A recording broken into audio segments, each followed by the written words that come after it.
Little Women by Louisa May Alcott. Chapter 1. 4 Sisters. "Christmas won't be Christmas without any presents," said Jo crossly. "It's so awful to be poor," agreed Meg, looking at her old dress. "It's not right for some girls to have pretty things and others to have nothing at all," said little Amy. "We've got Father and Mother and each other," said Beth gently. The 4 young faces round the fire cheered up as they thought of this, but then Jo said sadly, "We haven't got Father, and we won't have him for a long time." She didn't say, perhaps never, but each silently thought it, remembering that he was away at the war in the South. Then Meg said, "Mother says we shouldn't spend money on presents when our men are fighting a war." "We can't expect anything from Mother or each other," said Jo. "But we only have $1 each, and that won't help the army much. Let's each buy ourselves what we want and have a little fun. We work hard to earn it." "I do, teaching those awful children," said Meg. "What about me?" said Jo. "I'm shut up all day working for a terrible old lady who gives me different orders every 5 seconds. "I think washing cups and plates and keeping things tidy is the worst work in the world," said Beth. "My hands get too tired to play my music." "I have to go to school with girls who laugh at my dresses and say cruel things because my father isn't rich," said Amy. "I wish we had the money Father lost when we were little, Jo," said Meg. "I wish I was a boy," said Jo. "Then I could go and fight beside Father." Meg was 16 and very pretty, with large eyes and soft brown hair and white hands. 15-year-old Jo was very tall and thin. Her long, dark red hair was usually pushed up out of the way.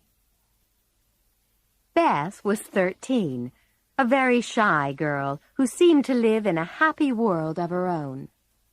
Amy was the youngest, but thought herself to be the most important.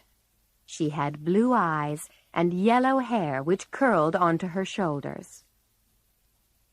At 6 o'clock, Beth put a pair of slippers by the fire to warm, and Meg lit the lamp.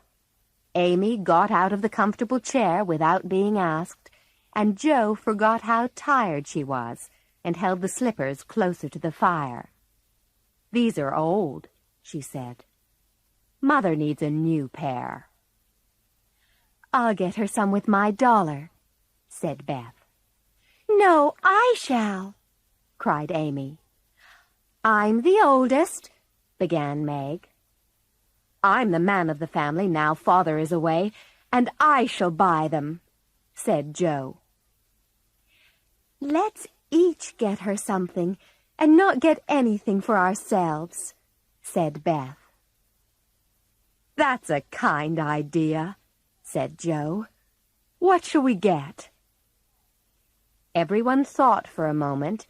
Then Meg said, "I'll give her a nice pair of gloves." "The best army slippers," said Jo. "Some handkerchiefs," said Beth.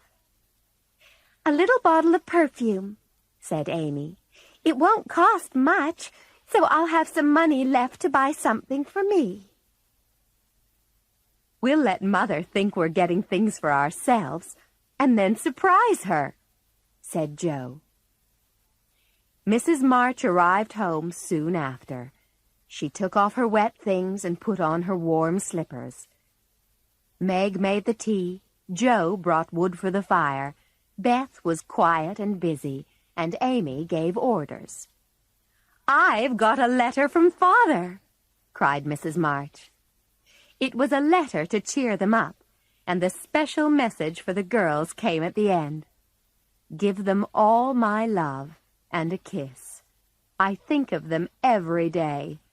I know they will be loving children to you, and that when I come back, I will be prouder than ever of my little women. A tear dropped off the end of Joe's nose. Amy hid her face on her mother's shoulder.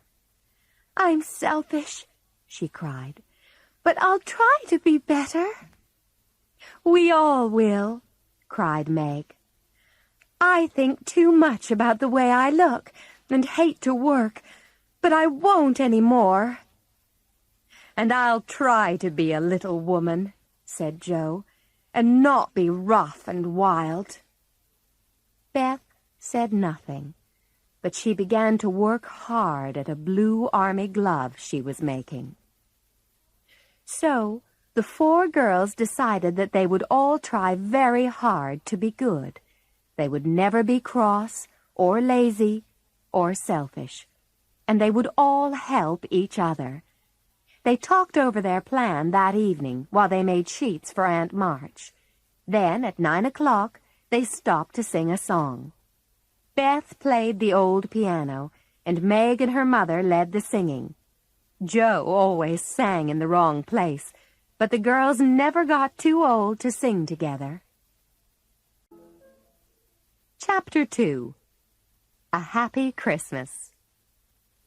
Joe was the first to wake up on Christmas morning, but soon they were all awake, and they went downstairs. "Where's Mother?" asked Meg. "I don't know," said old Hannah. She had lived with the family since Meg was born, and was more like a friend than a servant. "Some poor woman came to the door, and your mother went off to see what was needed." "She'll be back soon," said Meg. She looked at the presents for her mother, which were in a basket under a chair, ready to bring out at the right time. "Where is Amy's bottle of perfume?" "She went to put some pretty paper round it, I think," said Joe. Suddenly they heard the outside door close. "Here's Mother. Hide the basket, quick," said Joe. But it was Amy. She came in quickly. "Where have you been, and what's that behind you?" asked Meg. "I ran to the shop and changed the little bottle of perfume for a big one," said Amy. "I spent all my money to get it, and I'm not going to be selfish any more." Meg smiled proudly and put her arms around her sister. Then there was another bang from the outside door, and the basket was pushed back under the chair. The girls ran to the table, ready for their breakfast. "Happy Christmas, Mother!" they shouted. "Happy Christmas, little daughters," said Mrs. March. Then the smile disappeared from her face. "Girls, listen. Not far away is a poor woman, Mrs. Hummel, with a new baby. Her 6 children are in one bed trying to keep warm, as they have no wood for a fire. There is nothing to eat, and they are hungry and cold. Will you give them your breakfast as a Christmas present?" For a minute, no one spoke. Then Joe said, "Mother, I'm so glad you came back before we began to eat." And the girls quickly began to put their breakfast in a basket. "I knew you would do it," said Mrs. March, smiling. She took the girls and Hannah to a cold, miserable little room in an old building where they found a sick mother, a crying baby, and a group of children with white, frightened faces. The children were on the bed under a blanket, trying to keep warm. The woman almost cried with happiness when she saw the girls. Hannah, who had brought wood, made a fire. Mrs. March gave the mother tea and hot food, Then she dressed the little baby gently.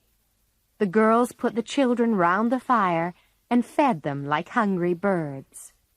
It was a very happy meal, although the girls ate none of it. But no one was happier than those hungry young ladies who gave away their breakfast on Christmas morning. Mrs. March was surprised and pleased when she saw her presents later. There was a lot of laughing and kissing and explaining. Then, for the rest of the day, the girls were busy. Joe liked to write plays, and the four of them were going to act one that evening. They had learned their words and had worked hard to make strange and wonderful clothes for all the different characters in the play. On Christmas night, some other girls came to watch. At first, there was a lot of whispering and laughing from the four sisters behind the curtains. Then the curtains were opened, and the play began. It was an exciting story about Hugo, acted by Joe, wearing a black beard, beautiful Zara, and brave Rodrigo. There were also 2 ghosts, a cruel king, and a tall castle made of paper and wood, which, unfortunately, fell down just as Rodrigo and Zara were escaping from it. There were screams of laughter from everyone, but the actors picked themselves up and carried on through more dangers and mysteries until the happy ending was reached. All the visitors loved the play, and after the excitement and fun came a surprise for everyone. "Would the young ladies like to stay for supper?" asked Hannah. And when the girls saw the supper table, they could not believe their eyes. There was ice cream, cake, fruit, and French chocolate, and in the middle of the table were flowers for each of the 4 actors. "Where did it all come from?" asked Amy. "From Father Christmas, perhaps," said Beth. "Mother did it," said Meg. "Aunt March sent it," said Joe. "You're all wrong," laughed Mrs. March. "Old Mr. Lawrence sent it." "The Lawrence boy's grandfather?" said Meg. "But we don't know him."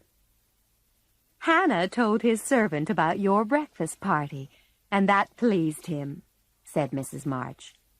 "He knew my father many years ago, and he sent me a note this afternoon asking if he could send my children a few small Christmas presents." "The idea came from that boy. I know it did," said Joe. "I'm sure he wants to know us, but he's shy, and Meg won't let me speak to him when we pass him in the street. She says that it's not at all polite for young ladies to introduce themselves to strangers." "You mean the people who live in the big house next door, don't you?" said one of the other girls.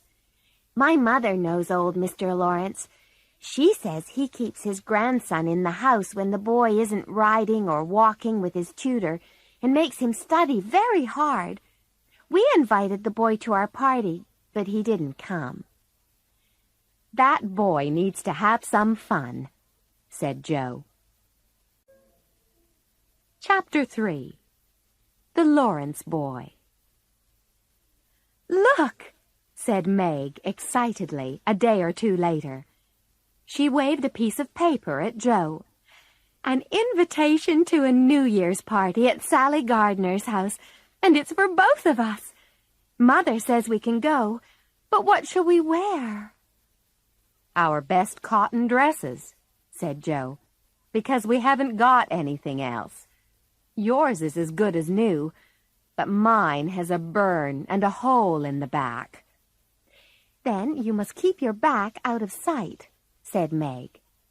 "I'll have a new ribbon for my hair, and my new slippers, and my gloves are all right."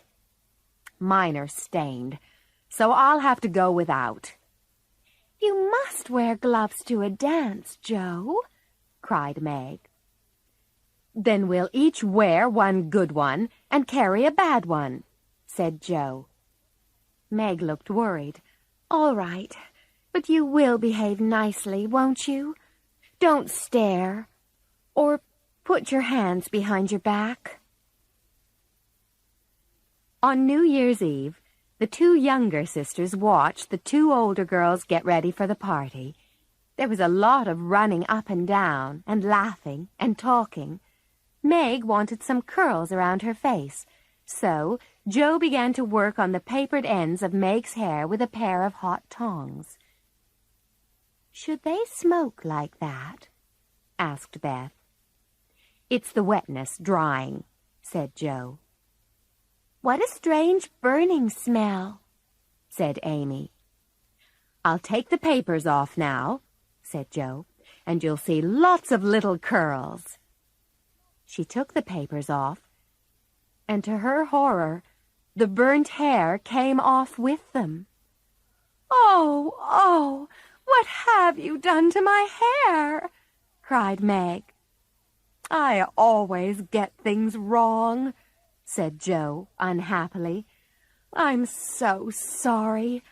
I suppose the tongs were too hot."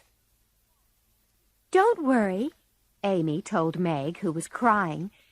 "Just tie your ribbon so that the ends come onto your forehead a little, and it will look quite fashionable."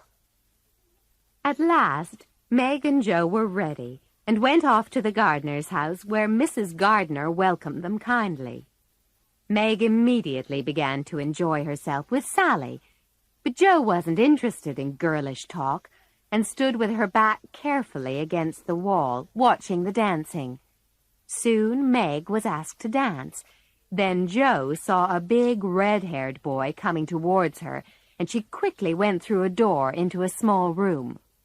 Unfortunately, another shy person was already hiding there, and she found herself looking at the Lawrence boy. "Oh, dear, I didn't know anyone was here," Jo said. The boy laughed. "Don't go. I came in here because I don't know any people, but I think I've seen you before," he said. "You live near us, don't you?"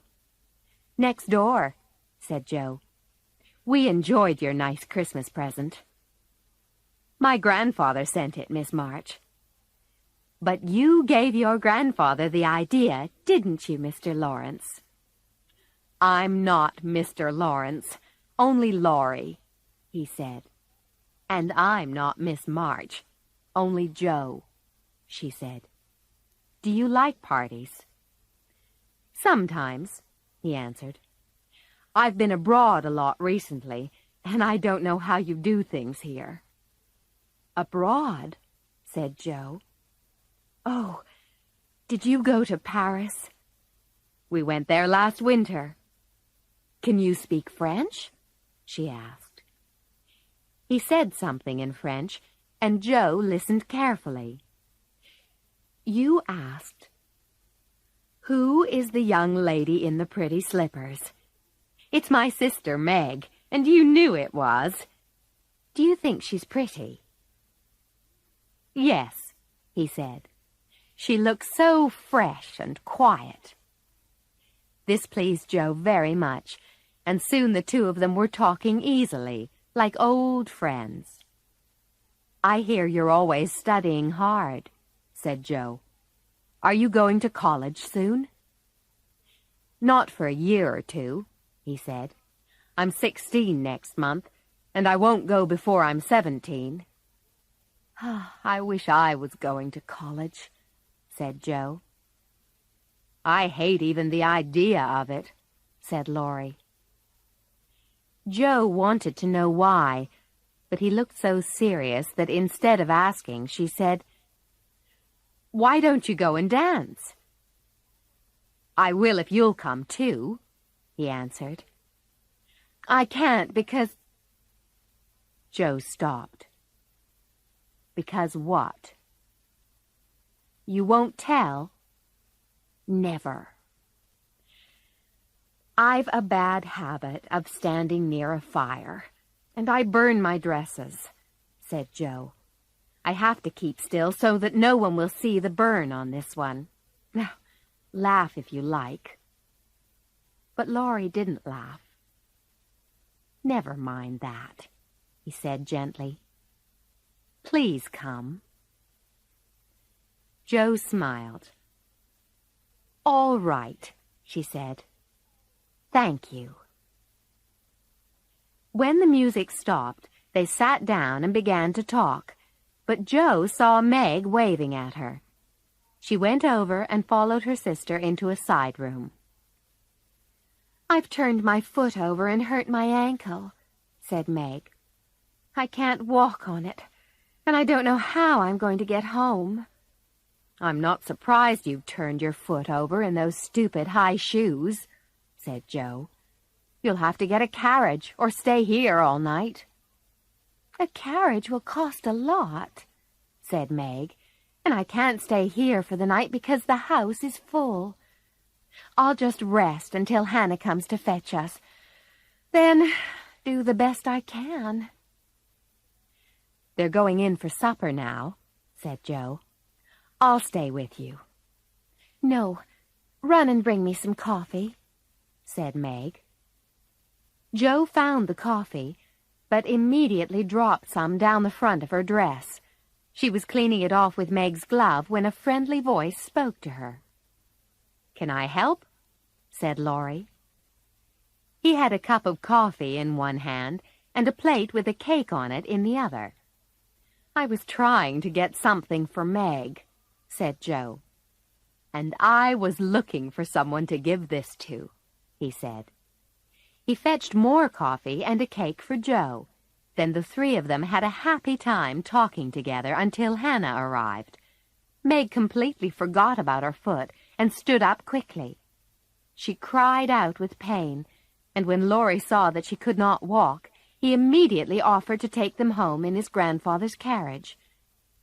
"But you can't want to go home yet," said Jo. "I always go early," said Laurie. He sat with the driver, and the two girls sat with Hannah inside the carriage and talked excitedly about the party. "I had a wonderful time. Did you?" said Jo. "Yes, until I hurt myself," said Meg. "Sally's friend, Annie Moffat, has asked me to go and stay with her for a week in the spring when Sally does." Jo told Meg her adventures, and then they were home. They thanked Laurie and went quietly into the house, hoping to wake no one. But as soon as they opened their bedroom door, two little voices cried out, "Tell us about the party! Tell us about the party!" Chapter 4. The House Next Door. "It's so nice to go to parties and drive home in carriages," said Meg the next morning. "Other people live like that all the time, and I wish we could. I wish we were rich." "Well, we're not," said Jo. "So we must do our work with a smile, the way Mother does." Mr. March had lost most of his money helping a friend. When the two older girls discovered this, they wanted to do something to earn some money for the family, and as soon as they were old enough, they found work. Meg got a job teaching 4 small children. It was hard for her to be poor, because she could remember the time when their home had been beautiful, with everything they wanted. And every day at Mrs. King's house she saw pretty dresses, and heard talk of parties and the theater, all the things which Meg loved. Jo went to Aunt March, who needed someone to fetch and carry things, and read to her. She was a difficult old lady who complained a lot, but Jo did her best.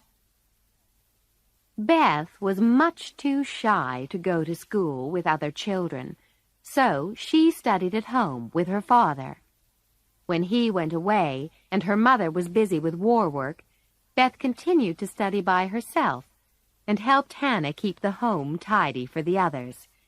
She also spent long, quiet hours alone, talking to her dolls or playing the old piano.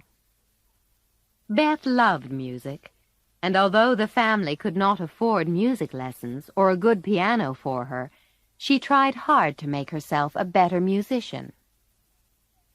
Amy drew the most beautiful pictures and wanted to be a famous painter one day. She was a favorite with everyone, except when she complained about having to wear her cousin's old clothes because her mother could not afford to buy new ones for her.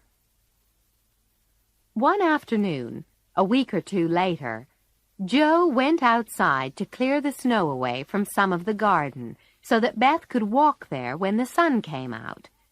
She looked across to the house next door, a big stone house with lovely things inside that Joe occasionally saw through the open curtains at the windows. But it seemed a lonely, lifeless kind of house, as no children played outside, no motherly face smiled at the windows, and not many people went in and out, except the old gentleman and his grandson. She had not seen the Lawrence boy lately, and wondered if he was away. But suddenly she saw him looking out of an upstairs window. She threw up a handful of soft snow and called out, "Are you ill?" Laurie opened the window. "I'm almost better, thank you," he said. "I've had a bad cold." "What do you find to do?" said Joe. "Nothing," he said. "They won't let me." "Why don't you get someone to come and see you?" "I don't know anyone." "You know us," said Joe. "So I do," laughed Laurie. "Will you come, please?" "I'll come if Mother will let me. I'll go and ask her. Shut the window and wait until I come." Laurie was excited and began to get ready for Joe's visit. He brushed his hair and tried to make his room tidy. Soon after, he heard voices downstairs. Then a surprised servant ran up to his room. "There's a young lady to see you, sir," she said. A moment later, Joe appeared with a box in one hand and Beth's 3 small cats in the other. "Mother sends her love," she said. "Meg asked me to bring some of her cake, and Beth thought you would like to play with her cats. Isn't she funny?" Laurie laughed.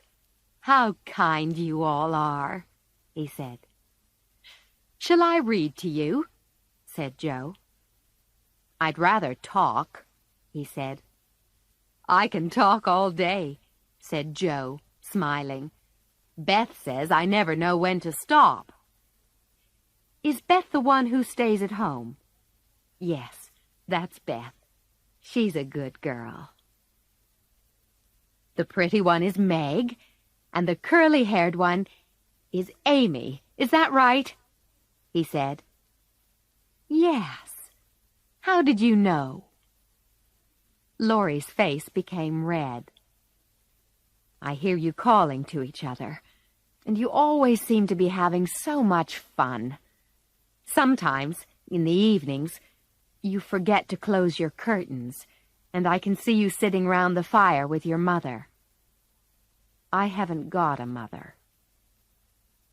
Joe saw the sadness in his eyes.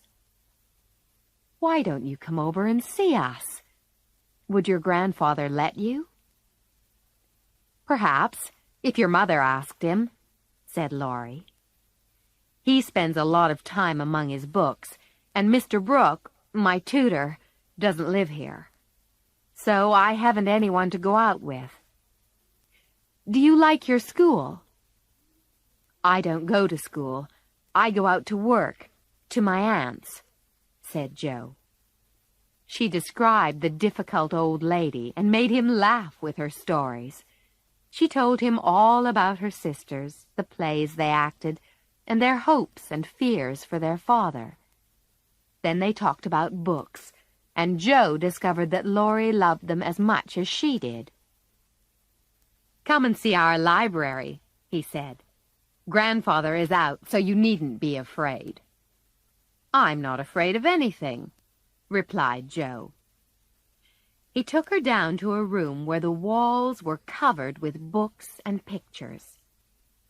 "You should be the happiest boy in the world," said Joe, sitting in a big armchair and looking round. "A person can't live on books," he said. Suddenly, a bell rang.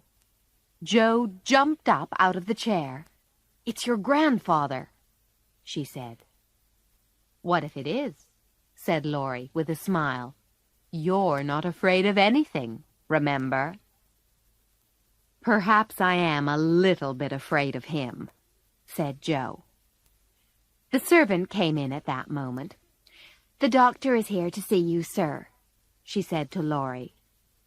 "Can I leave you for a minute or two, Joe?" he said. "Yes, I'm very happy here," said Joe. He went away, and Joe was staring at a large picture of the old gentleman when the door opened again. Without turning, she said, "I won't be afraid of him, because he's got kind eyes, although his mouth looks hard and cold. He's not as handsome as my grandfather, but I like him." "Thank you," said a deep voice behind her. She turned quickly and saw old Mr. Lawrence. Joe's face turned a bright red, and she wanted to run away. But the old man's eyes looked kinder than those in the picture, and seemed to have a smile in them. "So, you're not afraid of me, eh?" he said. "Not much, sir." "But I'm not as handsome as your grandfather." "Not quite, sir." "But you like me." He laughed and shook hands with her. "Now, what have you been doing with my grandson?" "Trying to cheer him up, sir," said Joe. "He seems a bit lonely." "Then come and have some tea with us." Laurie was very surprised to see Joe with his grandfather, but was soon talking and laughing happily with Joe. The old man watched the two young people and noticed the change in his grandson. "She's right," he thought. "The boy does need cheering up." After tea, they went into a room where there was a large and beautiful piano. "Do you play?" Joe asked Laurie. "Sometimes," he answered. "Play now. I want to hear it so I can tell Beth." So Laurie played, and Joe listened. Afterwards, Mr. Lawrence said, "He plays quite well, but I want him to do well in more important things. Now, I hope you'll come again." He shook hands with her. "Good night, Joe." Laurie walked to the door with her. "He doesn't like to hear me play," he said. "Why not?" said Joe. "I'll tell you one day," he said. When Joe told the family of her afternoon's adventures, they all wanted to go and visit the big house. "Mother, why doesn't Mr. Lawrence like to hear Laurie play the piano?" asked Joe. "Laurie's father married an Italian lady, a musician," said Mrs. March. "The old man didn't like her, and never saw his son after they were married. Laurie was born in Italy, but his parents died when he was a child, and his grandfather brought him home. Laurie loves music, and I expect his grandfather is afraid he'll want to be a musician like his mother." "Laurie should be a musician if he wants to be," said Joe. "Sending him to college will just make him unhappy." Chapter 5. A Surprise for Beth. Laurie and the 4 girls were soon great friends. Mr. Brooke complained to the old gentleman that his student was always running across to see the marches. Let him have a bit of a holiday," said Mr. Lawrence. "He can catch up with his studies later." What good times they had! Writing and acting plays, happy evenings at the Marches, and little parties at the big house. Only Beth was too shy to go there.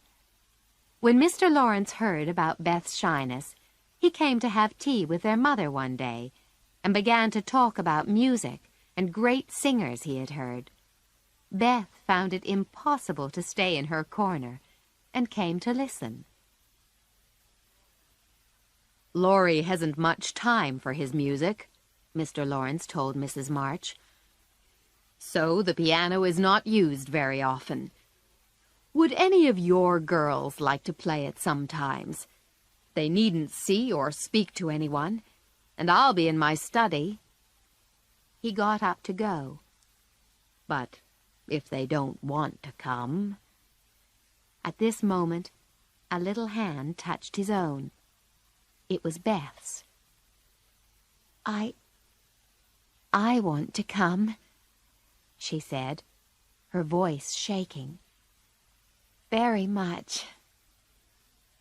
"You're the musical girl," said Mr. Lawrence gently. "I'm Beth.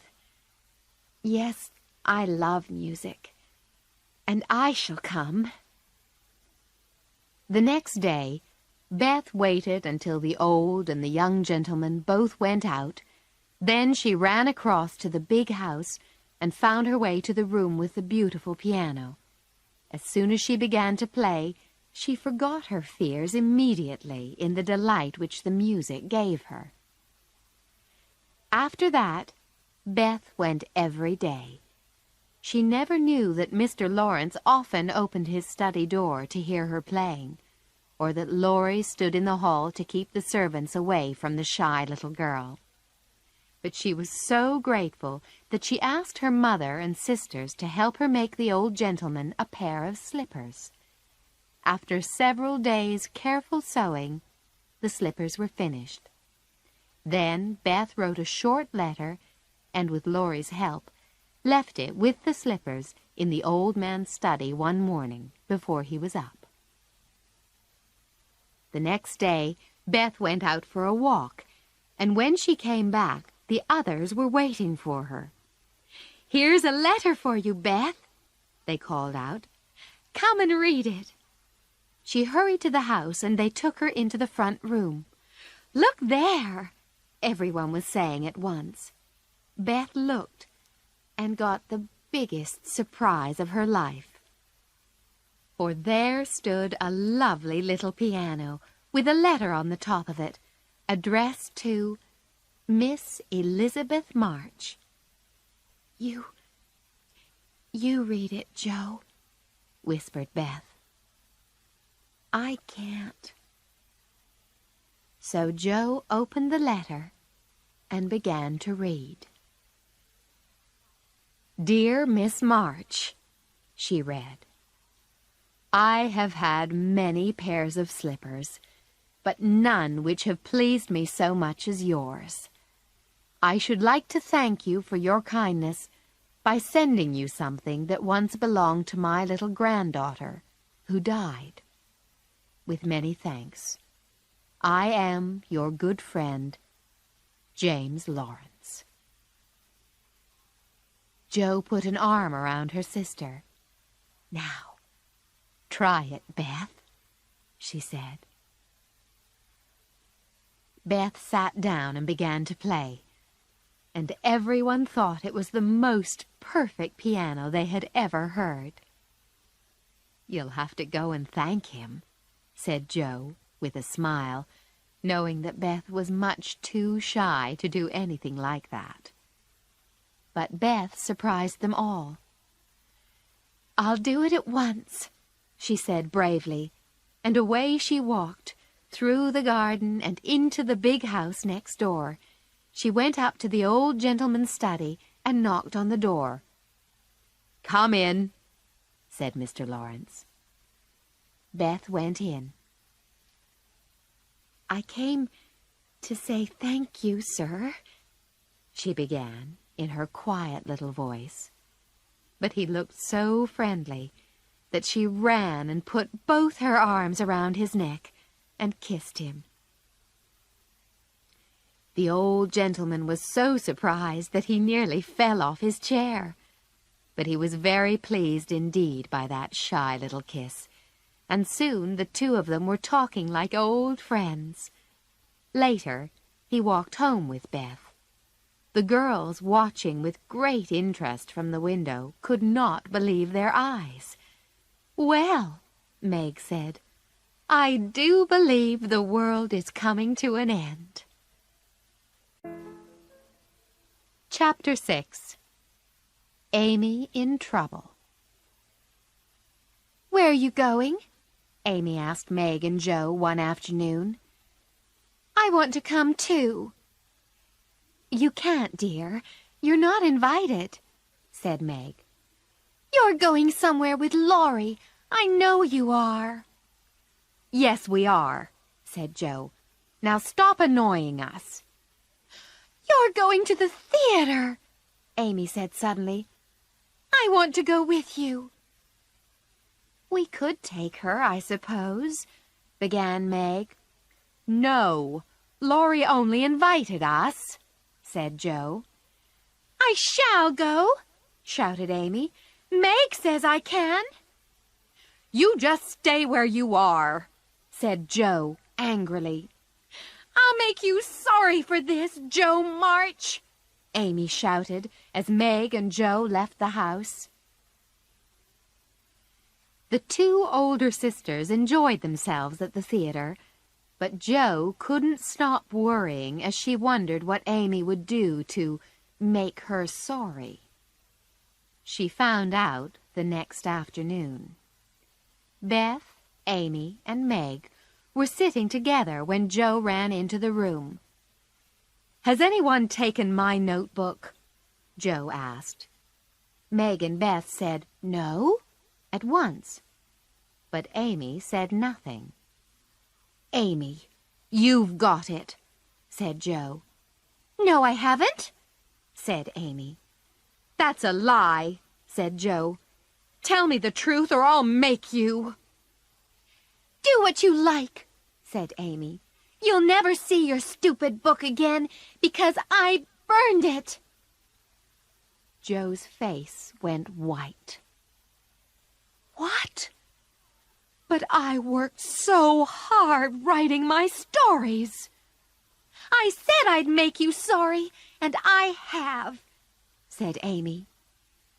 Joe jumped at Amy and shook her shoulders. "You wicked, wicked girl!" cried Joe. "I'll never, ever forgive you." And she ran out of the room. Mrs. March came home and heard the story. "Oh, how could you do that, Amy?" she said. "That was Joe's book of stories. She wrote them all herself and was hoping to make them good enough to print." Slowly, Amy began to understand the terrible thing she had done and started to cry. Later, when Joe appeared for tea, Amy begged her sister to forgive her. "I shall never forgive you," Joe answered. It was not a happy evening, and when singing time came, Joe remained silent. Afterwards, she kissed her mother and said, "Good night." "My dear, don't go to bed feeling so angry with your sister," whispered Mrs. March. "I'm sorry, Mother. I can't forgive her," replied Joe. Next day, Joe wanted to get out of the house, so she picked up her skates and went next door to ask Laurie to take her skating. Amy heard them going. "Joe promised to take me with her next time," she complained. "It's hard for her to forgive you, Amy," said Meg. "Go after them, and wait until Joe is enjoying herself. Then Give her a kiss, or do something kind. It was not far to the river, but Joe and Laurie were already skating when Amy arrived. Joe saw Amy, but turned away. Laurie was carefully skating along the edge of the ice and didn't see the younger girl. Amy put her skates on and stood on the ice. "Keep near the edge. The ice isn't safe in the middle," Laurie called to Joe. Then he disappeared round the first bend in the river. Joe heard, but Amy did not. Joe realized that Amy probably hadn't heard, but she said nothing and skated after Laurie. Let Amy look after herself, Joe thought. Amy skated out towards the smoother ice in the middle of the river. Joe reached the bend, and for a moment she stood still, a strange feeling in her heart. Something made her turn round, just in time to see Amy throw up her hands and go crashing through the ice into the cold water. Amy gave a cry that made Joe's heart stop with fear. She tried to call Laurie, but her voice was gone, and for a second she could only stand and stare at the little blue hood of Amy's coat above the black water. Suddenly, Laurie skated past her and shouted, "Bring a piece of wood from the side of the river, quickly!" Wild with fear, Joe fetched some wood and pulled it across the ice, while Laurie held Amy's head above the water. Together, they got her out. She was more frightened than hurt, and was quickly taken home. They covered her in blankets and tried to calm her, and after a little while she fell asleep in front of the warm fire. Later, when everything was quiet, Joe asked her mother, "Are you sure she's safe?" "Quite safe, dear. It was sensible to get her home as quickly as you did." "Laurie did it all," said Joe. "Mother, if she should die, it will be my fault. I get angry so quickly. Oh, why can't I be more like you?" "I get angry nearly every day of my life, Joe," said Mrs. March. "But I've learned not to show it. I've learned to stop myself saying the angry words that come to my lips. And you must try to do the same, my dear." Amy moved in her sleep, and Joe looked at her. "I refused to forgive her, and today she nearly died. And it was Laurie who saved her. How could I be so wicked?" Joe began to cry. Then Amy opened her eyes and held out her arms, with a smile that went straight to Joe's heart. Neither of them said a word, but they held each other close, and everything was forgiven and forgotten. Chapter 7. Meg Hears Some Gossip. Annie Moffat did not forget her promised invitation, and one April day Meg went to stay at the Moffats' large house. Meg thought it was wonderful. She loved riding in fine carriages, wearing her best dress every day, and doing nothing except enjoy herself. She soon began to talk about fashionable clothes and hairstyles in the way that the other girls did. And the more Meg saw of Annie's pretty things, the more she wished that she, too, was rich. Annie's older sisters, Belle and Clara, were fine young ladies. Mr. Moffat was a fat, friendly gentleman, and Mrs. Moffat was a fat, friendly lady.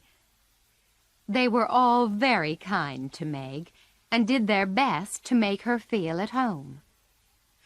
When the evening for a small party came, Meg's best dress looked very old next to Sally's new one, but no one said anything about it.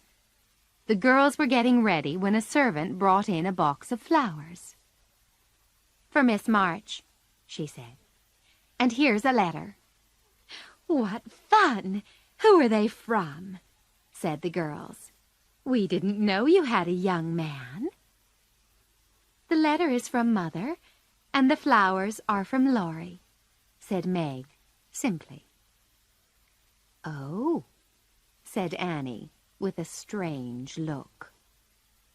Her mother's loving words and Laurie's kindness made Meg feel much happier, and she enjoyed the party very much. Annie made her sing, and someone said that Meg had a fine voice. So Meg was having a nice time, until she heard someone say, on the other side of a large table of flowers, "How old is the Lawrence boy?" "16 or 17, I think," said another voice. "It would be an excellent thing for one of those girls," said a third voice. "Sally says they are very friendly, and the old man thinks they are all wonderful." "I expect Mrs. M. has made her plans," said Mrs. Moffat's voice. "But do you think the girl knows of them?" "She told that little lie about her mother, and her cheeks went pink. I'm sure the note was from the boy, really. Oh, poor thing. She'd be very pretty if she had some nice clothes. Do you think she'll mind if we offer to lend her a dress for Thursday?"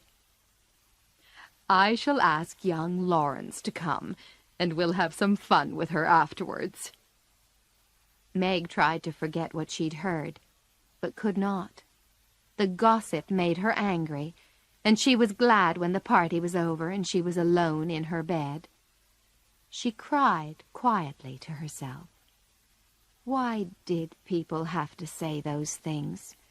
She and Laurie were just friends, but now that friendship felt damaged by the unkind gossip. The next day, Miss Bell said, "Meg, dear, we've sent an invitation to your friend, Mr. Lawrence, for Thursday." Meg pretended to misunderstand.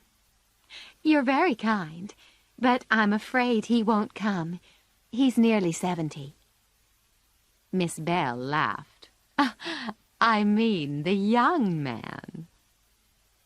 "There isn't one," said Meg. "Laurie is only a boy." "Isn't he about your age?" said Clara.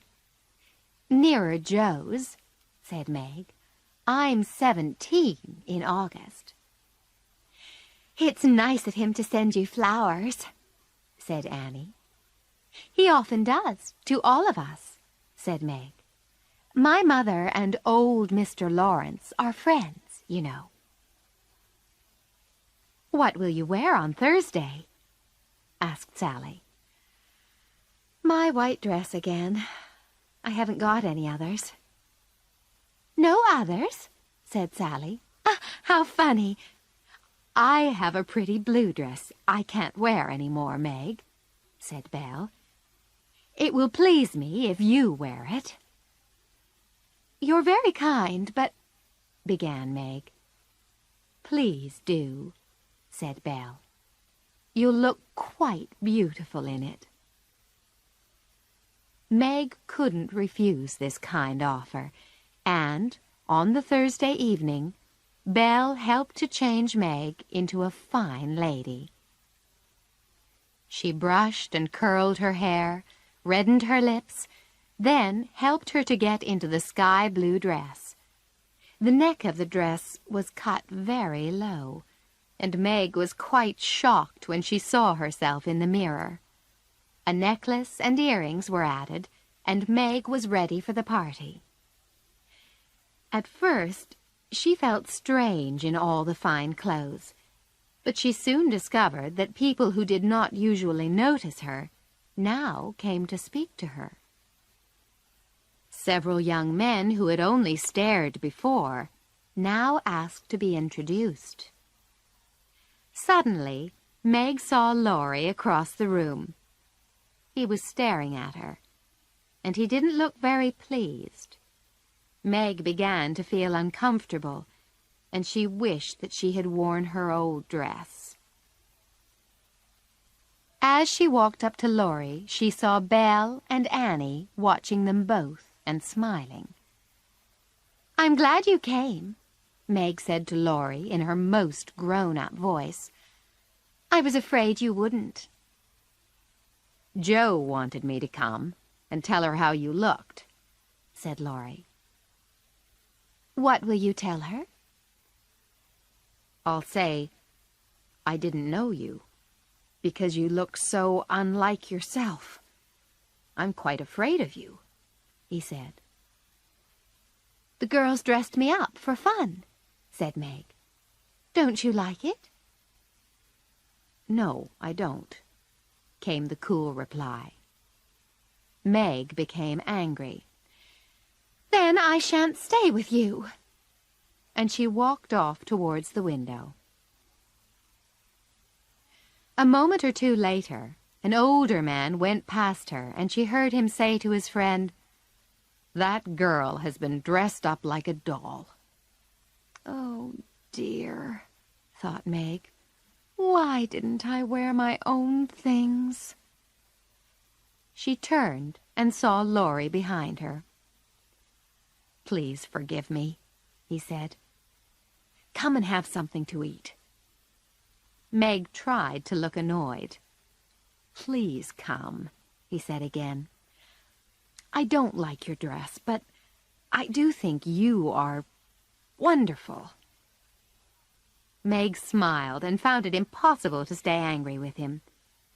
"Please, don't tell them at home about my dress," she said.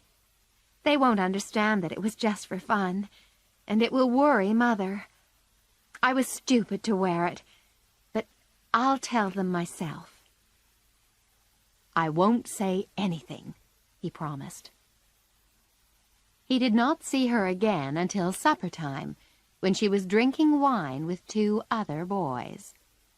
"You'll feel ill tomorrow if you drink much of that, Meg," Laurie whispered to her. "I'm not Meg tonight," she said. "I'm a doll who does crazy things. Tomorrow I'll be good again." Meg danced and laughed and talked to as many young men as she could manage, but went to bed feeling that she hadn't enjoyed herself as much as she had expected. She was sick all the next day, and on Saturday went home, quite tired of her fortnight's fun. "I'm glad to be home," she said to her mother and Joe, after telling them how she was dressed up like a doll, drank too much wine, and was ill afterwards. She had laughed while telling them the story, but her face still looked worried at the end. "There is something else, I think," said Mrs. March, smoothing Meg's cheek, which suddenly became rose red. "Yes," Meg said slowly. "I hate people saying and thinking awful things about us and Laurie." Then she told them the gossip she had heard. "What rubbish!" said Joe. "Just wait until I see Annie Moffat. How stupid to think that Mother has plans, and that we are kind to Laurie because he is rich and may marry one of us one day. He'll laugh when I tell him." "No, Joe," said her mother. "You must never repeat wicked gossip." "Do you have plans, Mother?" asked Meg. "All mothers do, dear," said Mrs. March. "But my plans are different from Mrs. Moffat's, I suspect. I want my daughters to be loved, and I want people to think well of them. I want them to marry well, but not to marry rich men just because they are rich. I'd rather you were poor men's wives, if that meant you had happy, peaceful lives. But your father and I believe that we'll always be proud of our daughters, whether they are married or single." "You will, you will," said Meg and Joe, together. Chapter 8. All Play and No Work. "The 1st of June, and the King family is going on holiday tomorrow," said Meg. "I'm free for 3 months." "And Aunt March went away for her holiday today," said Joe. "Isn't life wonderful?" "What will you do all your holiday?" asked Amy. "I'll stay in bed late and do nothing," said Meg. "I have lots of books to read," said Joe. "Let's not do any studying, Beth," said Amy. "Let's play all the time and rest, as Joe and Meg are going to do." "I will if Mother doesn't mind," said Beth. Mrs. March agreed to the plan and said they could try it for a week. "But," she added, "I think by Saturday night you will find that all play and no work is as bad as all work and no play." Next day, Meg appeared at 10 o'clock and ate breakfast alone. It was a lonely meal, and the room was untidy because Beth had not cleaned it. Joe went to the river with Laurie, then sat in the apple tree and read a book. Beth began to tidy things in her cupboard, but she got tired and left it half done. She went to her piano, glad that she did not have to wash the cups and plates. Amy sat in the garden to draw, hoping someone would see her and say something nice about her picture. But no one appeared, so she went for a walk, got caught in the rain, and came home very wet. At tea, everyone said that it had been a delightful but unusually long day. Meg, who had been shopping in the afternoon, now decided that she did not like the dress she had bought. Joe had a headache from reading too long. Beth couldn't find anything in her cupboard, and the rain had made Amy's dress so wet that she couldn't wear it to Katie Brown's party the next day. Mrs. March listened, smiled, and said nothing. The week seemed to get longer and longer with nothing much to do, and by Friday the girls were glad that it was nearly over. Then Mrs. March gave Hannah a holiday, and when the girls got up on Saturday, there was no breakfast ready, no fire in the kitchen, and no mother waiting for them. "What has happened?" said Joe. Meg ran upstairs, then came down to say that Mother was staying in her room to have a rest. "She says we must look after ourselves today," Meg said. "Good. I want something to do," said Joe. Secretly, they were all pleased to have something useful to do again. Beth and Amy put cups and plates on the table while Joe and Meg got the breakfast. Then Meg took some tea and an egg up to Mrs. March. The tea was too strong, and the egg was burned. Mrs. March did not complain, but she laughed to herself afterwards. Joe decided to invite Laurie to dinner. "There's meat and vegetables and plenty of potatoes," she told Meg. "And we can have strawberries, and then coffee." Her mother said she did not mind at all because she was going out for dinner.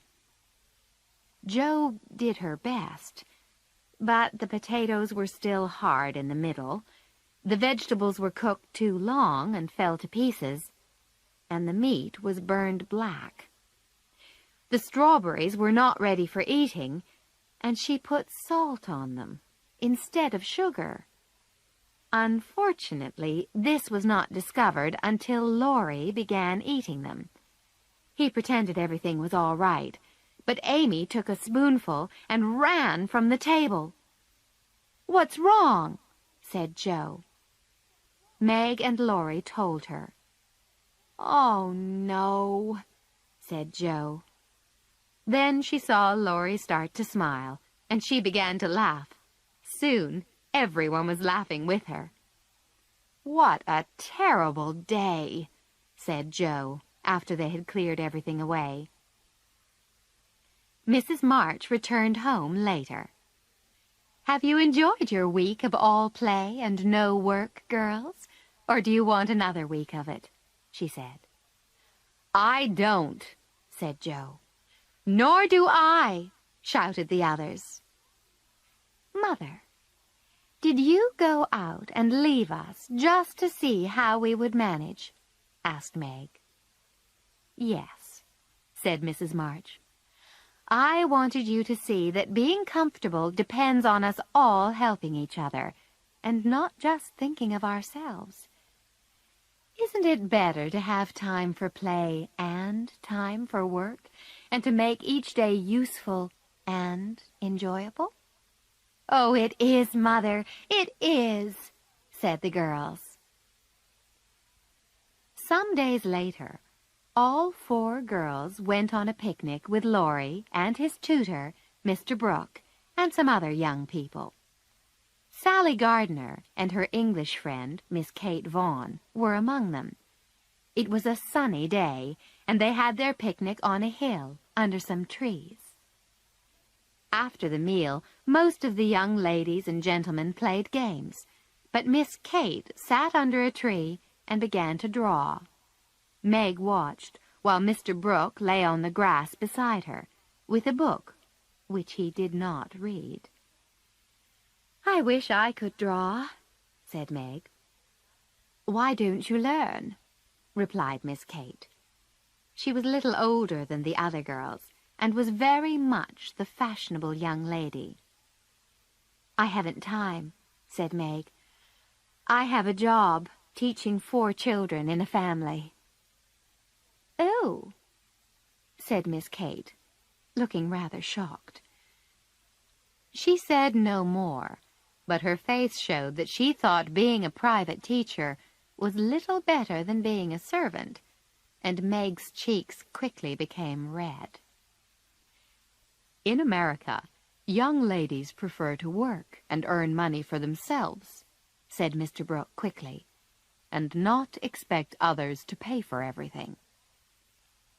"I see," said Miss Kate, coldly. Soon after, she took her drawing and moved away. "There's no place like America for us workers, Miss Meg," said Mr. Brooke, smiling. His brown eyes looked at Meg warmly, and she smiled back at him. "I wish I liked teaching as much as you do," she said. "You would if you were teaching Laurie," said Mr. Brooke. "I'll be sorry when he goes to college next year, but then I shall become a soldier." "I think every young man wants to be a soldier," said Meg. "But it's hard for the family who stay at home." "I have no family, and not many friends to care if I live or die," said Mr. Brooke, sadly. "Laurie and his grandfather would care," said Meg, "and we would all be very sorry if anything happened to you." "Thank you," said Mr. Brooke, cheering up immediately. Chapter 9. Secrets. One October afternoon, Joe caught a bus into the town and stopped outside a building in one of the busy streets. She went in, looked up the stairs, and, after a minute, ran out again. She did this several times, to the great amusement of a young man who was watching from the opposite side of the road. But the 4th time, Joe gave herself a shake and walked up the stairs. The young man crossed the road and waited. It was Laurie. 10 minutes later, Joe came running out, but did not look pleased to see him. "What are you doing here?" she said. "I'm waiting to walk home with you," he said. "I've a secret to tell you, but first you must tell me yours." "You won't say anything at home, will you?" said Joe. "Not a word," promised Laurie. "I've left 2 of my stories with a newspaper man," said Joe. "But I'll have to wait until next week before I know if they will be printed." "Miss March, the famous American writer," said Laurie, throwing his hat into the air and catching it. Joe looked pleased. "Now, what's your secret?" "You remember Meg lost a glove at the picnic," said Laurie. "Well, I know where it is." "Is that all?" said Joe, looking disappointed. "Wait until I tell you where it is," he said. "Tell me then," said Joe. Laurie whispered 3 words in Joe's ear. She stared at him, looking both surprised and displeased. "How do you know?" "I saw it." "Where?" asked Joe. "Pocket. What's wrong? Don't you like it?" "Of course not. It's stupid. What would Meg say if she knew?" "You mustn't tell anyone," said Laurie. "I didn't promise," Joe reminded him. "I thought you would be pleased," he said. "Pleased at the idea of someone coming to take Meg away?" said Joe. "No, thank you." She ran off down the hill, but Laurie came after her and reached the bottom first. She came up behind him, her face red and her hair blowing in the wind. "That was fun," she said, forgetting her crossness in the enjoyment of a good run. At that moment, someone passed by, then stopped and looked back. It was Meg. "What are you doing here?" she said when she saw Joe. "Oh, you've been running, haven't you? Joe, when will you start to behave like a young lady?" "Don't make me grow up yet, Meg," said Joe, looking sad. "It's hard enough having you change so suddenly." Meg was growing into a woman, and Laurie's secret made Joe realize that Meg would leave home one day, perhaps soon. 2 Saturdays after Joe had gone secretly into town, Meg saw Laurie chasing Joe all over the garden before the 2 of them fell on the grass, laughing and waving a newspaper. "What can we do with that girl?" said Meg. "She never will behave like a young lady." Minutes later, Joe came in with the newspaper. She sat down and began to read it. "Are you reading anything interesting?" asked Meg. "Only a story," said Joe. "Read it aloud," said Amy. "It may amuse us." Joe began to read very fast, and the girls listened. It was a love story about 2 people called Viola and Angelo, and most of the characters died in the end. But the girls enjoyed it, and Meg even cried a little at the sad parts. "Who wrote it?" asked Beth, watching Joe's face. Joe put down the newspaper. "I did," she said, her eyes bright and shining. "You?" said Meg, surprised. "It's very good," said Amy. "I knew it," said Beth. She ran across and put her arms around her sister. "Oh, Joe, I am so proud." And how proud Mrs. March was when she was told. Everyone began to speak at the same time. "Tell us all about it. How much did you get for it? What will Father say? Won't Laurie laugh?" So Joe told them all about it, and that evening there was no happier or prouder family than the Marches. Chapter 10. A Telegram. Mrs. March, the girls, and Laurie were sitting together on a dull November afternoon when Hannah hurried into the room with a telegram. Mrs. March read it, then dropped it to the floor, her face white and her hands shaking. Joe picked up the telegram and read it to the others in a frightened voice. Mrs. March, your husband is very ill. Come at once. S. Hale, Blank Hospital, Washington. The girls moved close to their mother. All their happiness had disappeared in a moment. "I shall go at once," said Mrs. March. "But it may be too late. Oh, my children!" For several minutes there was only the sound of crying. Then Hannah hurried away to get things ready for the long journey. "Where's Laurie?" Mrs. March asked. "Here," said the boy. "Oh, let me do something." "Send a telegram and say that I'll come at once," said Mrs. March. "The next train goes early in the morning. Now, I must write a note to Aunt March. Joe, give me that pen and paper." Joe knew that the money for the journey must be borrowed from Aunt March, and she too wanted to do something, anything, to help her father. Laurie went off to take the note to Aunt March and to send the telegram. Joe went to fetch some things from the shops, and Amy and Meg helped their mother to get ready.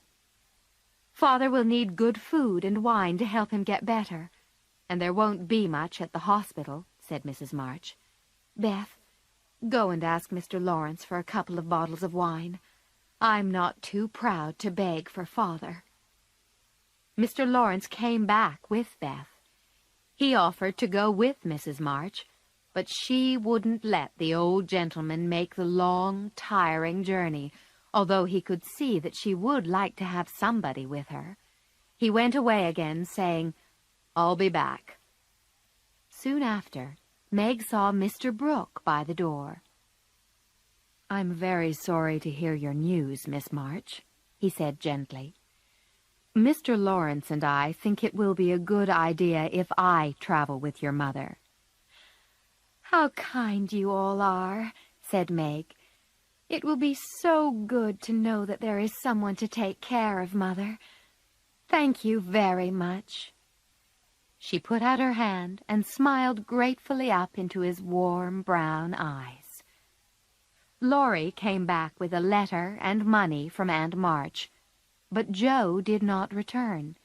It was late afternoon when she came walking in and gave her mother some money. "That's to help make Father comfortable and to bring him home," she said. $25, said Mrs. March. "My dear, where did you get it?" Joe took off her hat. "Your hair! Your beautiful hair!" cried Amy. All Joe's lovely, thick, long hair was cut short. "Joe, how could you?" cried Meg. "My dear girl, there was no need for this," said Mrs. March. "She doesn't look like my Joe, but I love her dearly for doing it," said Beth, and began to cry. "Don't cry, Beth," said Joe. "I wanted to do something for Father, and selling my hair was the only thing I could think of doing. I'll soon have a curly head again, which will be short and easy to keep tidy." But later, when Amy and Beth were asleep and Meg was lying awake, she heard Joe crying. "Are you crying about Father, Joe?" she asked. "No, not now. It's my hair," cried Joe. "I'd do it again if I could, but I did love my hair, and the selfish bit of me is making me cry. Oh, don't tell anyone. I'll be all right in the morning." During the days after their mother and Mr. Brooke went away, Meg and Joe went back to their jobs, and Beth and Amy helped Hannah to keep the house tidy. Everyone tried very hard to be good and hard-working and helpful. News of their father came through, at first telling them he was dangerously ill, but then saying he was slowly getting better. Chapter 11. Beth. 10 days after their mother went away, Beth came home late after one of several visits to a sick baby at the Hummels house. She went straight to her mother's room and shut herself inside. Half an hour later, Joe found her sitting there, looking very ill.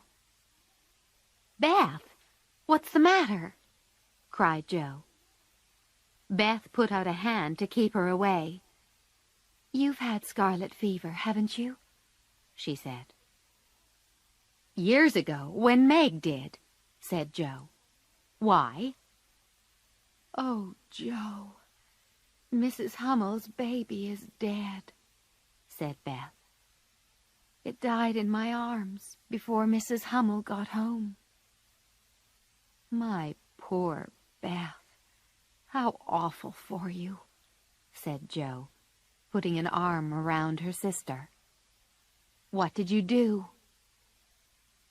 "I just sat and held it until Mrs. Hummel came with the doctor.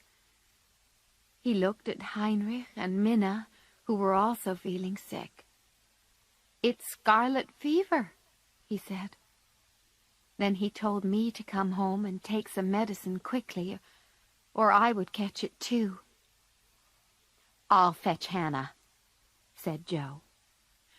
"Don't let Amy come," said Beth. "She hasn't had it, and I don't want to give it to her." It was decided that Amy must go to Aunt March's house, so Laurie took her there. Poor Amy did not like this plan at all, and only agreed to go when Laurie said he would visit her every day to bring her news of Beth. When Laurie got back, he asked Joe and Meg if he ought to send a telegram to Mrs. March. "Hannah says Mother can't leave Father, and would only worry," said Meg. "She says Beth won't be sick long, and that she knows what to do, but it doesn't seem right." Mr. Lawrence was not allowed to see Beth, and Meg felt unhappy writing letters to her mother saying nothing about Beth's illness. Joe nursed Beth night and day, but the time came when Beth did not know her and called for her mother.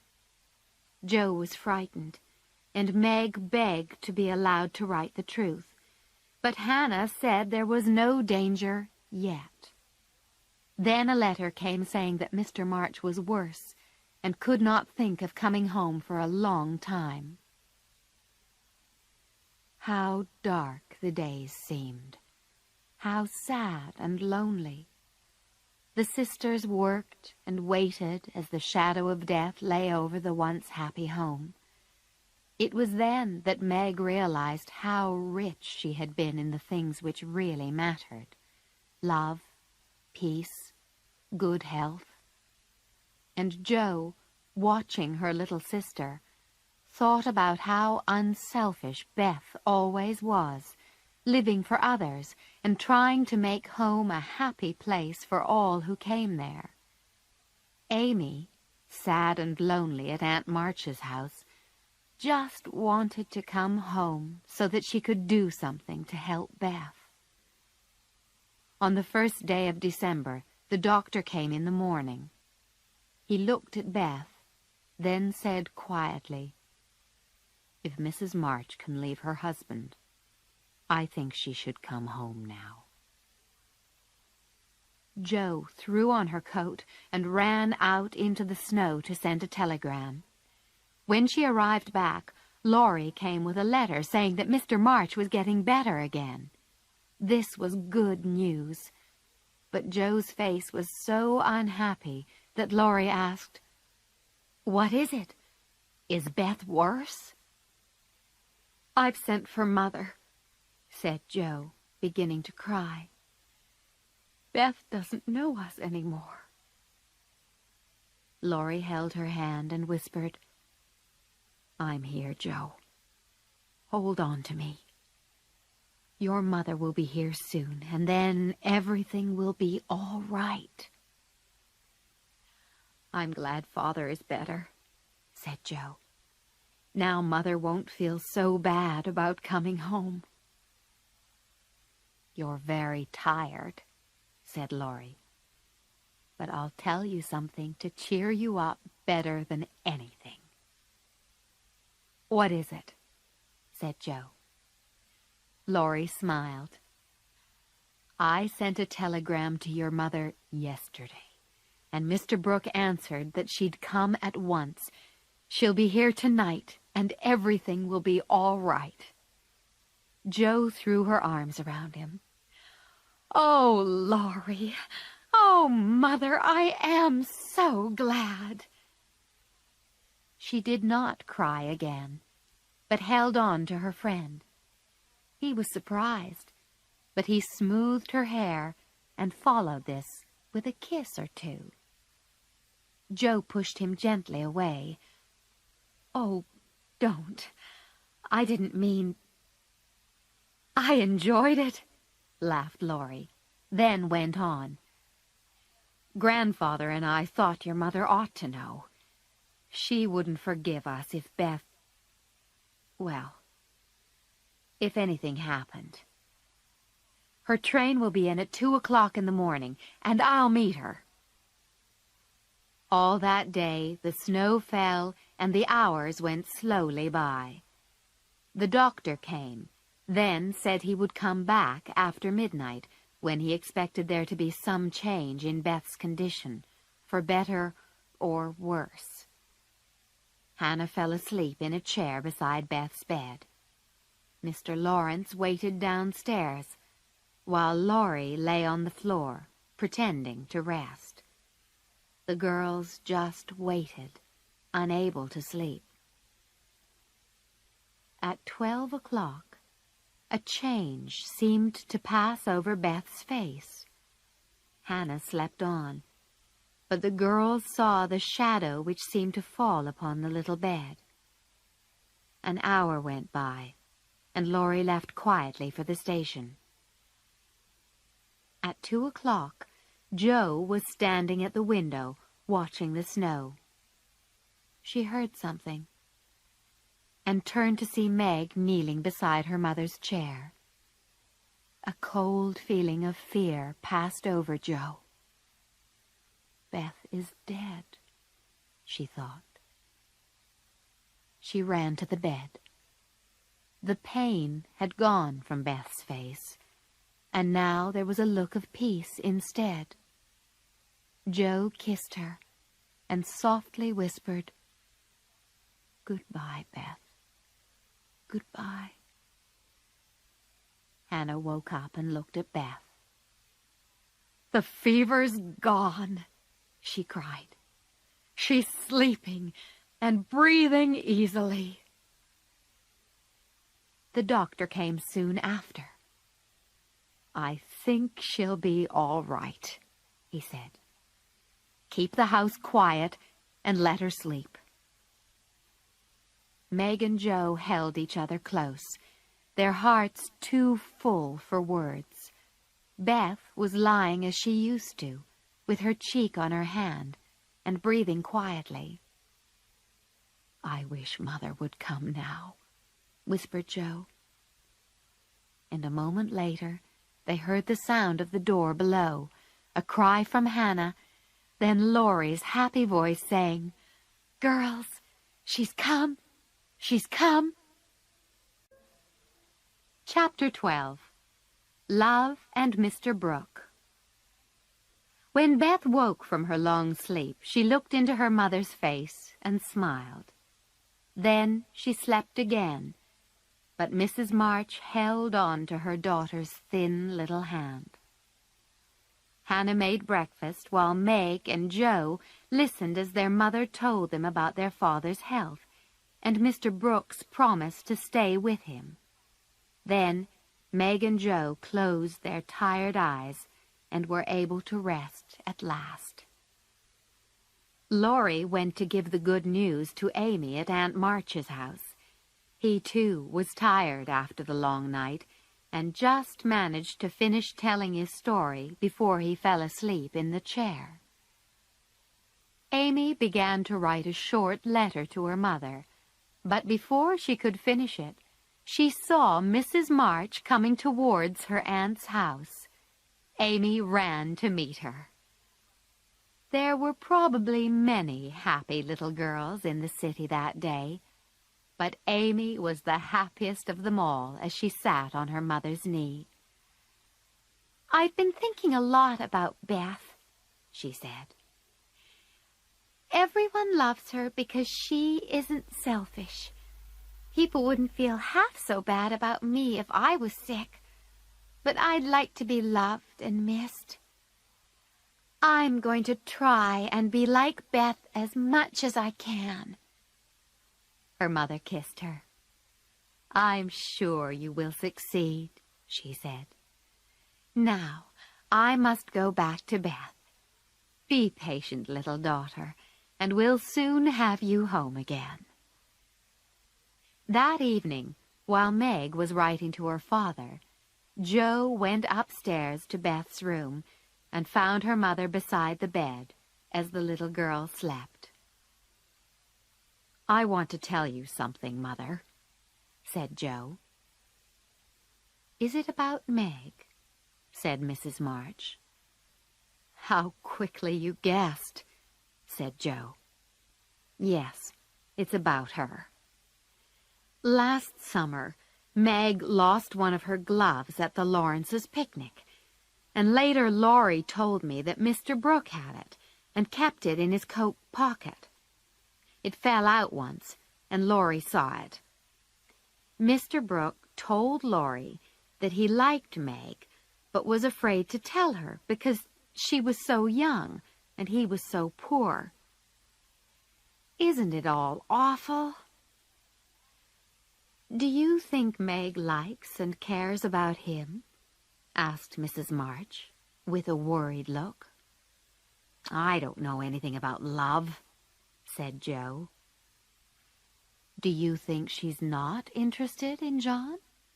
said Mrs. March. "Who?" said Jo, staring. "Mr. Brooke," said her mother. "I call him John because we became good friends at the hospital." "Oh, dear," said Jo. "He's been good to Father, and now you'll let Meg marry him if she wants to." "My dear, don't be angry," said Mrs. March. "John told us quite honestly that he loved Meg, but said he would earn enough money for a comfortable home before he asked her to marry him. He wants very much to make her love him if he can. He's an excellent young man, but your father and I will not agree to Meg marrying before she is 20. "I want her to marry Laurie and be rich," said Jo. "I'm afraid Laurie isn't grown up enough for Meg," said Mrs. March. "Don't make plans, Jo. Let time and their own hearts bring your friends together." Meg came in with a letter for her father. "Beautifully written, my dear," said her mother, looking at the letter. "Please add that I send my love to John." "Do you call him John?" said Meg, smiling. "Yes, he's been like a son to us, and we are very fond of him," said Mrs. March, watching her daughter closely. "I'm glad of that, because he's so lonely," was Meg's quiet answer. "Good night, Mother dear." Mrs. March kissed her gently. She does not love John yet, she thought, but she will soon learn to. Chapter 13. Laurie Makes Trouble and Jo Makes Peace. Laurie quickly realized that Jo was keeping a secret which she refused to tell him, but he guessed the secret was about Meg and Mr. Brooke, and was annoyed that his tutor had said nothing. He began to make some private plans of his own. Meg, meanwhile, was busy getting things ready for her father's return, but a change suddenly seemed to come over her. For a day or two, she jumped when she was spoken to, and there was a worried look on her face. Then a letter arrived for her, and a few minutes later, Mrs. March and Joe saw Meg staring at it with a frightened face. "My child, what is it?" said Mrs. March. "It's a mistake. He didn't send it. Joe, how could you do it?" Meg hid her face in her hands and cried. "Me? I've done nothing," said Joe. "What's she talking about?" Meg pulled another letter from her pocket and threw it at Joe. "You wrote it, and that bad boy helped you. How could you be so cruel and mean to us both?" Joe and her mother read the letter which had been in Meg's pocket. "My dearest Meg, I can no longer hide my love for you, and must know your answer before I return. I cannot tell your parents yet, but I think they will agree if they know that we love one another. Mr. Lawrence will help me find a good job, and then, my sweet girl, you will make me happy. Say nothing to your family yet, but send a word of hope to me through Laurie. Your loving, John." "That terrible boy," said Joe. "I'll make him sorry." But her mother said, "Wait, Joe. Are you sure this is nothing to do with you?" "I never saw the letter before," said Joe. "But Mr. Brooke wouldn't write stupid things like that." "It's like his writing," said Meg unhappily, looking at the second letter in her hand. "Oh, Meg, you didn't answer it," said Mrs. March. "Yes, I did," cried Meg, hiding her face again. "Let me get that wicked boy," shouted Joe. Mrs. March sat beside Meg. "Tell me everything." "Laurie brought the first letter," said Meg. "He didn't seem to know anything about it. I was going to tell you, but I remembered how you liked Mr. Brooke and thought it would be all right to keep my little secret for a while. Oh, now I can never look him in the face again." "What did you write to him?" asked Mrs. March. "I only said that I was too young to do anything, and that I didn't wish to have secrets from you, so he must speak to Father. I thanked him for his kindness, and said I would be his friend, but nothing more, for a long time." Mrs. March smiled and looked pleased. Joe laughed. "What did he reply to that?" "He writes here that he never sent any love letter, and is sorry that my sister Jo should play games with us like this," said Meg. "It's a very kind letter, but imagine how awful I feel." "I don't believe Brooke saw either of those letters," said Joe. "Laurie wrote them both, and he's keeping yours because I won't tell him my secret." "Go and fetch Laurie, Joe," said Mrs. March. "I'll put a stop to all this at once." Away ran Joe, and Mrs. March gently told Meg Mr. Brooke's real feelings. "Now, dear, do you love him enough to wait until he can make a home for you?" "I'm frightened and worried," answered Meg. "I don't want anything to do with love for a long time, perhaps never. If John doesn't know about all this, don't tell him, And please make Joe and Laurie keep quiet." Mrs. March tried to calm her daughter, but as soon as Meg heard Laurie coming back with Joe, she ran out of the room, and Mrs. March saw the boy alone. When Laurie saw Mrs. March's angry face, he guessed the reason. Joe waited outside the room as, inside, the voices rose and fell for half an hour, but the girls never knew what was said. When they were called in, Laurie apologized to Meg and told her that Mr. Brooke knew nothing about either of the two letters. "Please forgive me, Meg," he said. "I'll try," said Meg. "But I didn't think you could be so unkind." Laurie looked so sorry that Joe wanted to forgive him straight away, but she said nothing and refused even to look at him. When he went away, looking hurt and unhappy, Joe wished she had been more forgiving. She could never stay angry for long, so after a while she hurried over to the big house, taking with her as an excuse one of Mr. Lawrence's books that she had borrowed. "Is Mr. Lawrence in?" Joe asked a servant. "Yes, miss, but you can't see him," said the servant. "Why? "Is he ill?" said Joe. "No, miss, but he's been arguing with Mr. Laurie." "Where's Laurie?" said Joe. "He's shut in his room, and he won't come out." "I'll go and see what's the matter," said Joe. "I'm not afraid of either of them."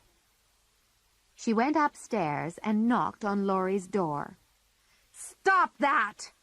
shouted Laurie. Joe immediately knocked again, and the door flew open. She stepped inside before Laurie could stop her. "I've come to say that I forgive you," she said, "and I won't stay angry with you." "Oh," said Laurie. "Thank you." "What's wrong?" she said, seeing his unhappy face. "I wouldn't tell Grandfather why your mother wanted to see me, because I promised her not to tell anyone," he said. "But then Grandfather tried to shake the truth out of me, so I came up here and shut myself in." "I expect he's sorry he did that," said Joe. "Go down and say you're sorry. I'll help you." "No, I won't," said Laurie angrily. "I was sorry about Meg, and I asked her to forgive me, but I won't do it again when I'm not the one who is wrong. He ought to believe me when I say I can't tell him something. I don't like being shaken like that, and I won't go down until he apologizes. Listen, if I get your grandfather to apologize for shaking you, will you go down?" said Joe. "Yes, but you won't do it," answered Laurie. "If I can manage the young one, then I can manage the old one," Joe said to herself as she went downstairs. "Come in," said Mr. Lawrence when she knocked on his door. "It's me, sir," said Joe. "I'm returning a book." "Do you want any more?" said the old man, looking annoyed, but trying not to show it. "Yes, please," said Joe, and she pretended to look for another book while Mr. Lawrence stared at her crossly. "What's that boy been doing?" he asked suddenly. "He won't tell me." "He did do something wrong, and we forgave him," said Joe. "But we all promised not to say a word to anyone." "He must not hide behind a promise from you soft-hearted girls," said the old gentleman. "Tell me, Joe." "I can't, sir, because Mother has ordered me not to," said Joe. "And if I tell you, it will make trouble for someone else, not Laurie." This seemed to calm the old man. "Then I'll forgive him," he said after a moment. "He's a difficult boy, and hard to manage, you know." "So am I," said Joe. "But a kind word always helps." "You think I'm not kind to him?" he said sharply. "Too kind very often," said Joe, a little afraid, "but just a bit quick to be angry with him sometimes." The old gentleman looked a little ashamed. "You're right. I am. Although I love the boy, I find it hard to be patient with him sometimes. Bring him down and tell him it's all right. I'm sorry I shook him." "Why not write him an apology, sir?" said Joe. "He says he won't come down until he's got one." Mr. Lawrence gave her another sharp look, but then smiled and put on his glasses. "Here, give me a bit of paper," he said. The words were written, and Joe kissed the old man's cheek. Then she went upstairs and put the letter under Laurie's door, but he came out before she was gone. "Well done, Joe," he said. "Did he shout at you?" "No, he was quite calm," said Joe. "Now, go and eat your dinner. You'll both feel better after it." Everyone thought the matter was ended, but although others forgot it, Meg remembered. She never talked about Laurie's tutor, but she thought of him often and dreamed her dreams. And once, when Joe was looking for something in her sister's desk, she found a bit of paper with Mrs. John Brooke written on it, over and over again. "Oh, dear," said Joe. Chapter 14. Happier Days. Christmas Day was very different that year. Beth felt much better and was carried to the window to see the snowman which Joe and Laurie had made. It had a basket of fruit and flowers in one hand and a new piece of music in the other. Laurie ran up and down, bringing in the presents, and Joe sang a funny song. "I'm so happy," laughed Beth, as Joe carried her back to the other room to rest after the fun. "Oh, I do wish that Father was here, too." Half an hour later, Laurie came to the house and opened the door quietly. "Here's another Christmas present for the March family," he called out. He moved away, and in his place appeared a tall man holding the arm of another tall man, who tried to say something, but couldn't. "Father!" cried Meg and Joe together, and Mr. March disappeared under lots of loving arms and kisses. Mr. Brooke kissed Meg, by mistake, as he tried to explain. Suddenly, the door to the other room opened, and there was Beth, running straight into her father's arms. There were tears of happiness on many faces before all the excitement died down. Then Mrs. March thanked Mr. Brooke for taking care of her husband, and he and Laurie left the family to themselves. Mr. March and Beth sat in one big armchair, and the others sat around them. "I wanted to surprise you all, and the doctor let Mr. Brooke bring me home," said Mr. March. "John has been so good to me. He is an excellent young man." Mr. March looked at Meg, who was staring at the fire. Then he smiled at his wife. She smiled back. Joe understood exactly what the smiles were saying, and went out to the kitchen complaining to herself about excellent young men with brown eyes. There never was a Christmas dinner like the one they had that day. Mr. Lawrence and his grandson ate with them, and so did Mr. Brooke. Joe gave the tutor many black looks and would not speak to him, which amused Laurie. The guests left early, and the happy family sat together around the fire. A year ago we were complaining about the awful Christmas we expected to have. Do you remember? Said Joe. It's been quite a good year, said Meg, thinking about Mr. Brooke. I think it's been a hard one, said Amy. I'm glad it's over, because we've got Father back, whispered Beth, who was sitting on his knee.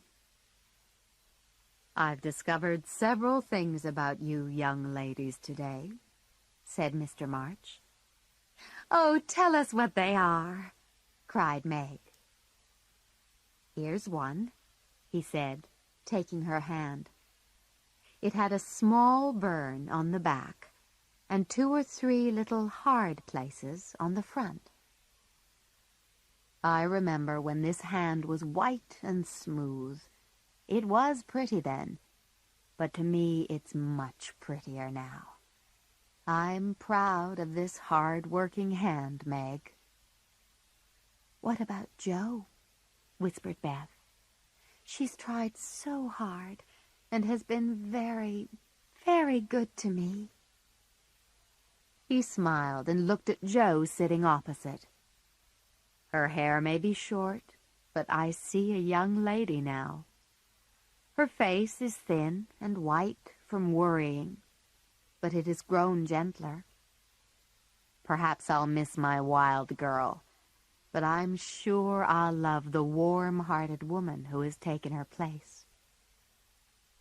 Joe's face was red in the firelight as she listened. Now, Beth, said Amy.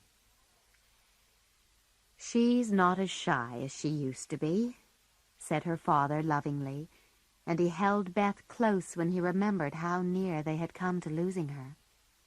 Then he looked down at Amy by his feet. I've noticed today that Amy has helped everyone patiently and with a smile. She's learned to think more about other people and less about herself. Beth moved out of her father's arms and went to the piano.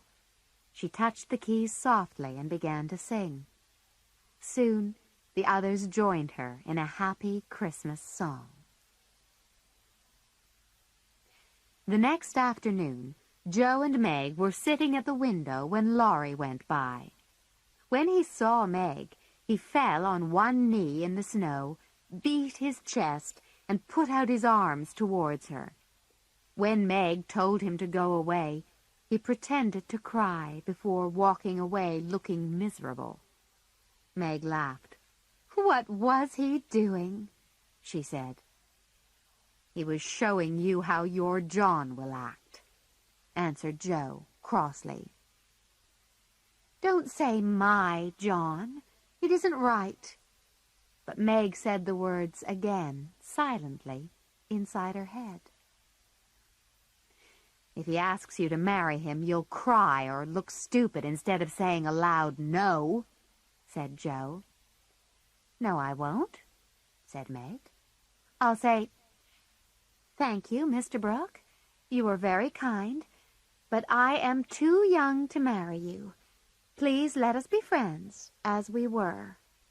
I don't believe it, said Joe. It's true. Then I'll walk out of the room with my head high. Meg got up and pretended to do it, but ran back to her seat when she heard someone knock on the door. Joe opened it with an angry look. Good afternoon, said Mr. Brooke. I came to get my umbrella, which I left behind yesterday. I'll get it, said Joe, pushing past him. Now Meg can tell him, she thought. But Meg was moving to the door. I expect Mother will want to see you, she said. I'll call her. "Don't go," he said. "Are you afraid of me, Meg?" "How can I be afraid when you've been so kind to Father?" said Meg. "I wish I could thank you for it."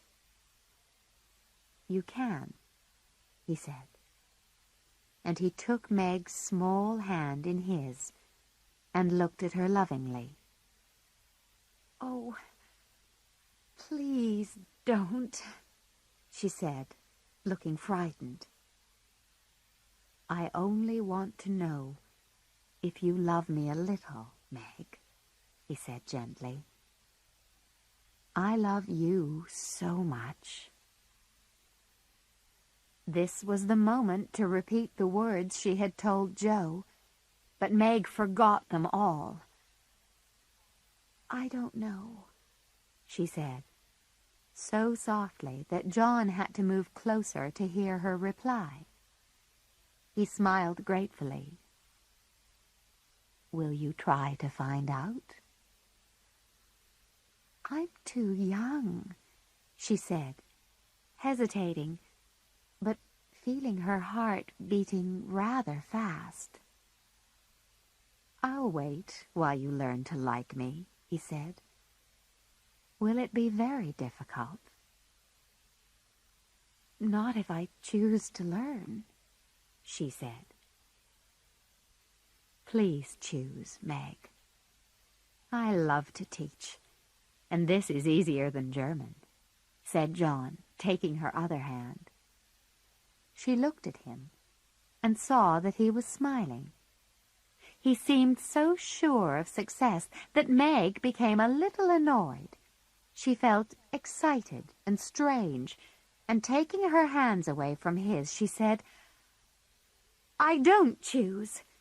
Please go away." Poor Mr. Brooke looked shocked. "Do you mean that?" "Yes," she said, rather enjoying the game she was playing. "I don't want to think about these things. It's too soon." "I'll wait until you've had more time," he said, and looked so unhappy that Meg began to feel sorry for him. It was at this moment that Aunt March came in.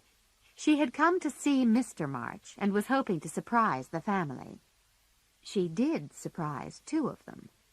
Meg, with her face bright red, just stared at her aunt, while Mr. Brooke hurried into another room.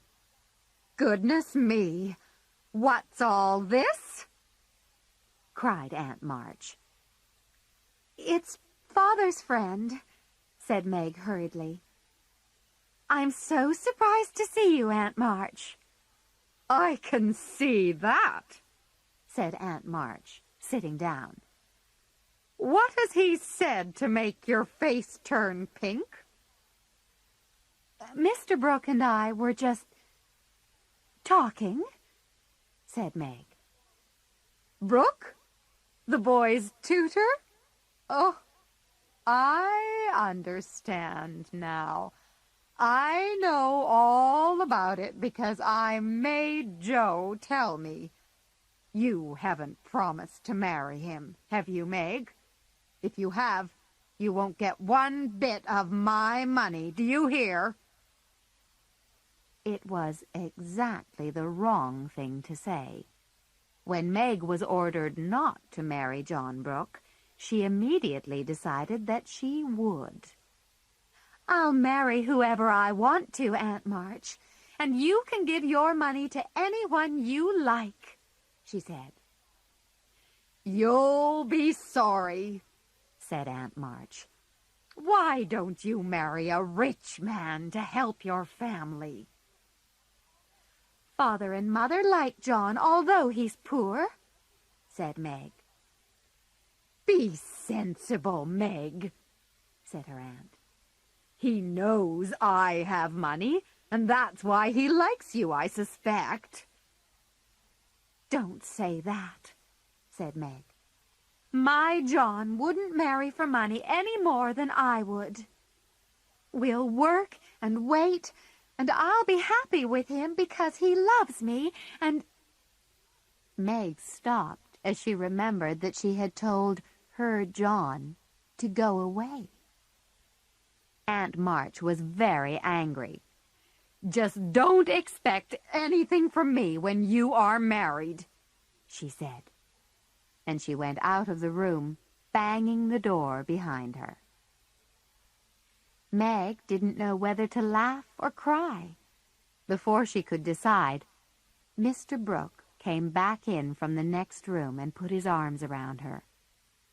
"Oh, Meg, I could hear your voices," he said.